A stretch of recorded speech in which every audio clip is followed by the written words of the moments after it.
Hi, this is Brian. Welcome back to another Optimize Plus One. Did you know that scientists have identified a threshold for your step count under which you make yourself more vulnerable for anxiety and depression? Yep, it's nuts.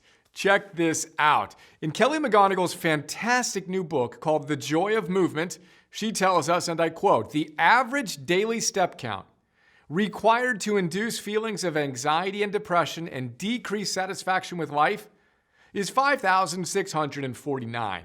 The typical American takes 4,774 steps per day across the globe.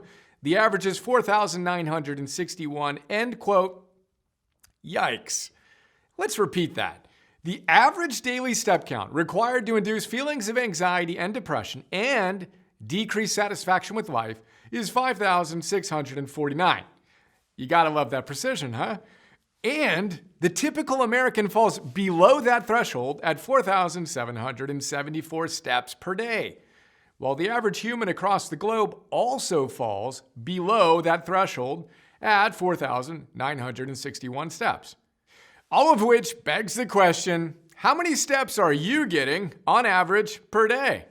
For curious souls, I target 11,000 plus steps per day, and my Suunto watch tells me that my average over the last 7 days is 14,298. Note number one, this is one of those times when it's really wise to do a little measuring.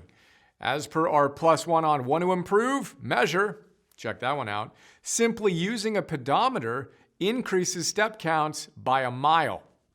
Side note here, I'd recommend not using your phone, maybe a Fitbit or a watch of some kind.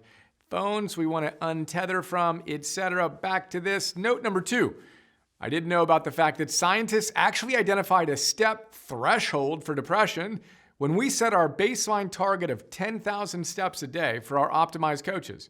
But now I'm even more bullish on the importance of bringing attention to this simple measure of movement.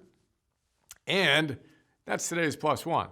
Let's sidestep depression and anxiety one step at a time today.